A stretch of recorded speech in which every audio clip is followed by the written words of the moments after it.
All right, for your warm-up today, we're going to be simplifying expressions. We can just use our order of operations, going from left to right. We know that 3 plus 4 is 7, so we can say 7, then minus 4, and the end is going to give us 3. You'll notice that when we added 4 and then subtracted 4, it lent us right back to the number we started with. If we check that again, for the second problem, we have a positive 7 and a negative 7. They should cancel out and leave us with 9. So let's see if it works. 7 plus 9 is 16. If we subtract 7 again, that'll give us 9. If we look at the third example, we're subtracting 2 and then adding 2. So this first initially gives us 6. Then when we add 2, again, it gives us 8, the number we started with. Notice how these are opposite signs of each other, a negative and then a positive. Same thing for the fourth one, excuse me.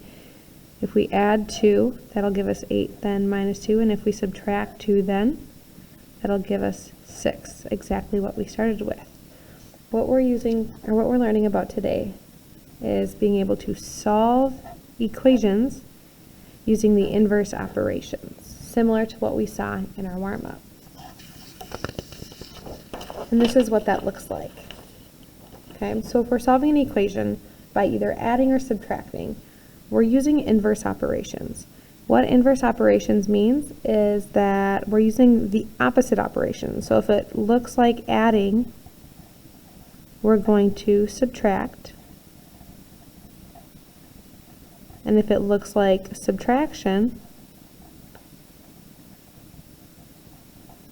we're going to add. This is a great thing to write down. I will be using the term inverse operations a lot, so you'll want to be familiar with that. When we're solving equations, that means we have an equal sign. Okay? It's like we're lifting weights. If I change something to one side, I also have to change it to the other side, and the person is our equal sign. Okay, so if we're subtracting 5 pounds from one side, we'd want to be lifting even number of weights on both sides, to bulk up the same amount on each side. So we would also need to subtract it on the other side. It always has to balance. And that's where our properties of equality come in. The subtraction property of equality just means that we're subtracting the same amount on both sides. Okay, so the original was 10 is equal to 2 times 5. Well, if we subtract 5 on this left side of the equal sign, we also have to subtract 5 on the right side of the equal sign. The same thing is true if it's an algebraic equation. If it starts out as just A is equal to B, if we subtract a C value, an unknown value, we have to subtract the exact same C value on the other side. That's our subtraction property of equality. What we do to one side of the equal sign, we have to do to the other. So let's use that. I'd like you to write this first example down. So now we're going to use that strategy. Okay? One way to show your work is the horizontal strategy. What we're going to be focusing on this year and in 8th grade is going to be the vertical strategy, so that's the one we're going to use. We're not even going to go through the horizontal strategy, because when it gets to multi-step equations, the work gets really messy and hard to follow. So we're going to use the vertical strategy for solving this. And the original equation is x plus 6 is equal to 4. We want to isolate the variable. So first we find the variable and then figure out what's happening to the variable. Right now we're adding 6. To cancel out adding 6, and when I say cancel out I mean bring the value back to 0, we would need to subtract 6. I know that some of you can look at this and say, this is the answer. Okay, that's really great, but right now we're working on being able to show the process, because eventually there are going to be problems that we won't be able to solve in our head, and we have to be able to show our work and follow our work while we solve it. So we showed this subtracting 6 to the left of the equal sign. To start out, it may be helpful to draw a line. So if it's happening on one side of that line, it also has to happen on the other side. So we're going to write it underneath that 4, and then we simplify. I like to draw a line so that I can see, okay, this is my next step. So when I have a positive 6 minus 6, really that gives us 0, so it cancels out, And we're going to bring this x down and in a little bit, but still on the same side of the line, and say now 6, x is equal to, 4 minus 6 gives us a negative 2. So our answer, x is equal to negative 2, should work. But we always want to check to make sure. And to check, we're going to substitute it in. So we got negative 2 for our x value. That's what we're going to plug into our original equation. So we would say instead of x, it's going to be negative 2 plus 6 should equal 4. Well, when we simplify, we have 4 more positives than negatives. So yes, that means our answer was correct. X does equal negative 2. So if we try the next few, we're adding 8. So to cancel out adding 8, the opposite operation to that is subtracting 8. And we want to do that to both sides of the equal sign. So we're going to subtract 8 on both sides. A positive 8 minus 8, they're opposites or inverses of each other. It gives us a value of 0. And then we have x is equal to 3 minus 8 is negative 5. And then we can plug it in to make sure that it's correct. So negative 5 plus 8 is equal to 3. We have 3 more positives than negatives. So yes, our answer is correct. Same thing for the next one. We're adding 1. So to cancel out adding 1, we're going to subtract 1 on both sides. Notice this time I'm not going to draw that line, but that doesn't change anything. It still has to be on both sides of the equal sign. It may create a more organized and clear work, but if the line helps you, please use the line. Then from there, adding 1, subtracting 1, that's a value of 0. So in this case, 5 minus 1 is 4, and that'll be equal to, that equal sign comes straight down, and the variable stays where it was. And again, we can always plug it in to make sure. Sometimes the direction will say that you need to. In this situation, we're adding a negative 4. Okay, the inverse operation to adding would be subtracting negative 4. And really, when we're subtracting negatives, that's the same thing as adding positives. So right now, really, what we're doing is we're adding 4. It's the same thing. Taking away the negatives is the same thing as adding 4. So that's what we're going to do on the other side of our equation. We're going to add 4. If you wanted to keep it as subtracting the negatives, because that's easier for you, you can do that. But then that'll cancel out because it'll give us a value of 0, leaving us with c is equal to negative 1. This would be a great problem to check because of those negatives. So if we plug it back in, we would have negative 1 plus negative 4, and that should equal negative 5. We've got negatives, more negatives, so again, it's going to stay negative. And we've got the correct answer. All right, now let's apply this to a word problem. In this problem, Fred's target heart rate is 130 beats per minute. This is 58 beats per minute more than his resting heart rate. Okay, so we've got a target heart rate and we have a resting heart rate. We want to find the resting heart rate, but first we need to write an equation to represent the situation because we want to write and solve an equation. Okay, so we have to find where our equal sign is.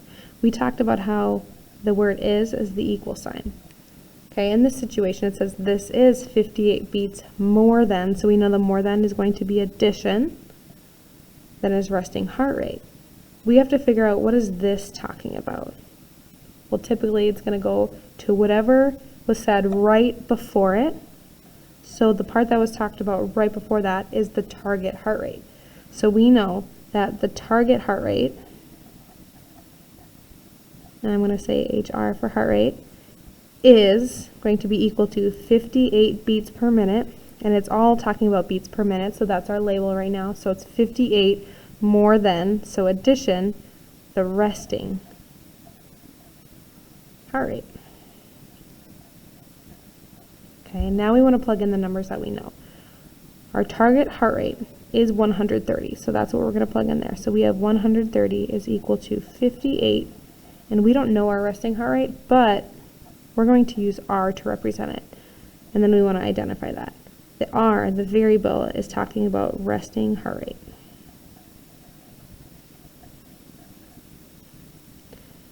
And now we can use inverse operations to solve it. you'll see here that this 58, it's a positive. Even though it doesn't have the positive there, it's still a positive, so it may be helpful to draw. So to cancel out a positive 58, we want to subtract it. So then we want to do that on both sides. That cancels out.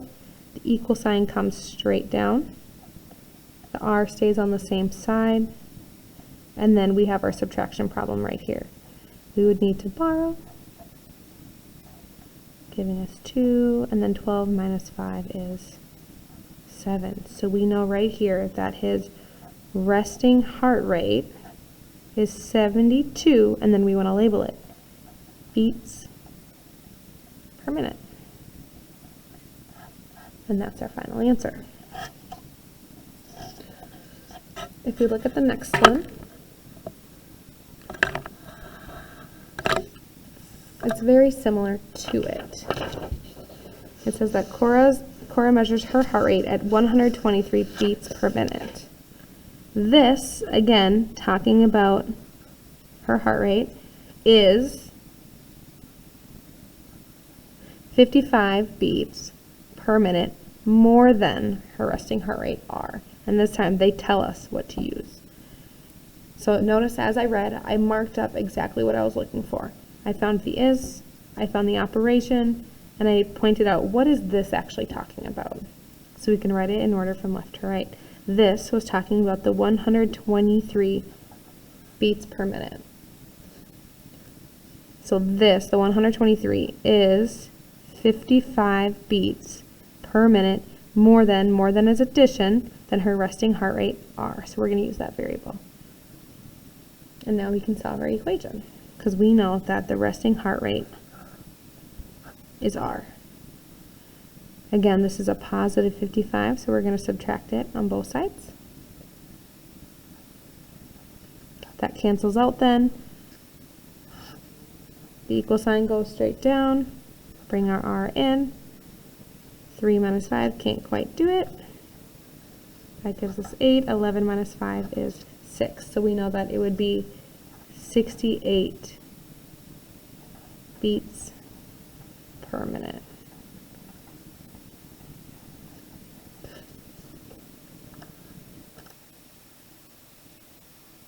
The next property we're going to learn about is the addition property of equality. So before it was the subtraction property of equality because we were using subtraction to solve the equations. Now it's the addition property because we're using addition to solve instead. So if it starts out as 8 and we add 3 to the left side of the equal sign, we also have to add 3 to the other side because, again, it needs to balance. What we do to one side has to also happen on the other side. So if we add C to the left side, we also have to add C to the right side. So if we look at the first example, we have B minus 12 is equal to negative 49. We're subtracting 12 here, so we want to add 12 to cancel it out. If you think of it as a negative 12, then a positive 12 is the opposite or the inverse sign. So we add 12 on both sides. That's going to cancel out because it's a value of 0. Our equal sign comes straight down. The variable stays on the same side as it was before. And then we would solve. We have more negatives than we do positive.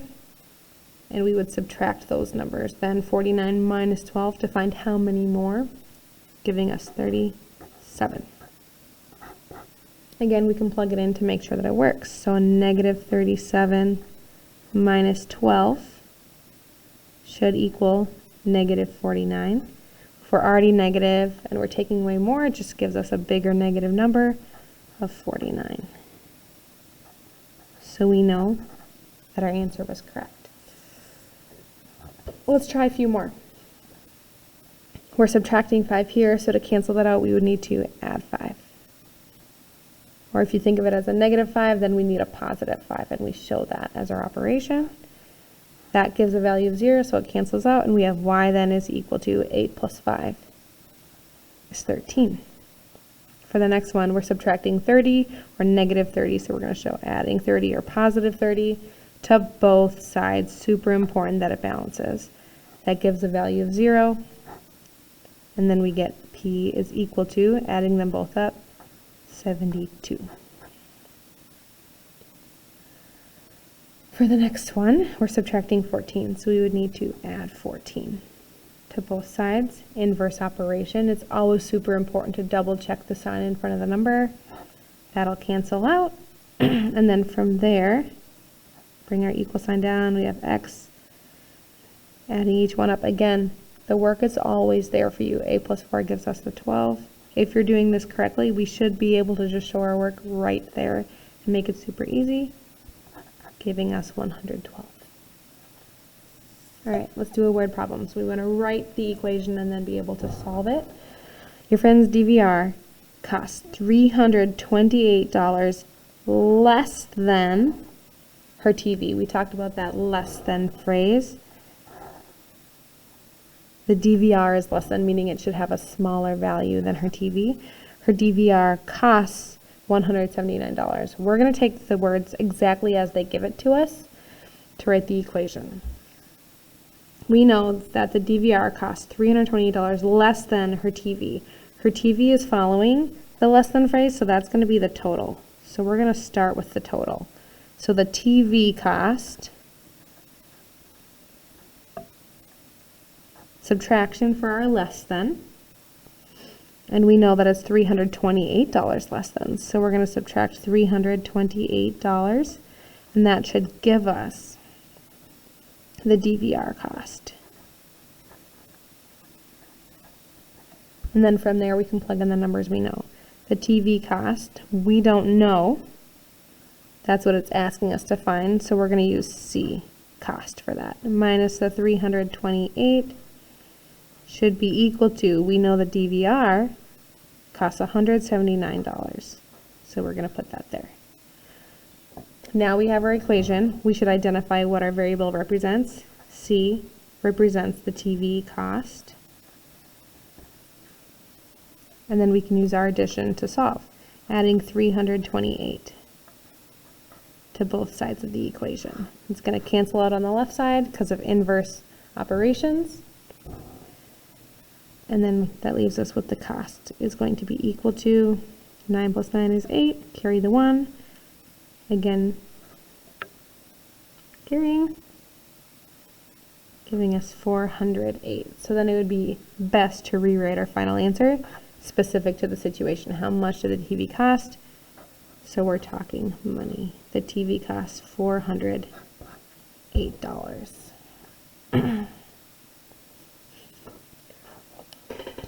Let's try the next one. Very, very similar to what we just did.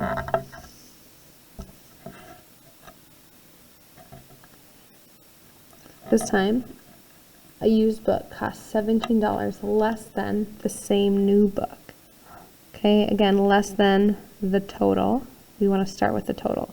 So we know that the new book, or the book new, either way, the new book minus the used book, or excuse me, minus 17, because it says $17 less than, so the new book subtracts $17, should give us the used book. All right, we know that the used book costs $9, so that's something that we can plug in, but we don't know the new book. So I'm going to use N to represent the new book. So over here we're going to designate N is the new book's cost, because we're not just talking about the new book, we're talking about the cost. So N minus the 17, because the used book is 17 less than that, and we know also that the used book is $9. So now we can solve our equation using inverse operations, adding 17 to both sides. That'll cancel, giving us N is equal to 26. So we know that it's going to be $26. And let's double check that it makes sense. How much does the new book cost? Well, if the new book costs more, let's double check. The used book was $9.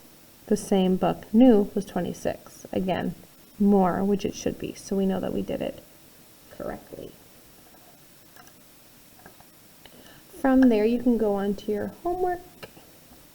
or go back and rewatch any parts that you missed, asking questions along the way.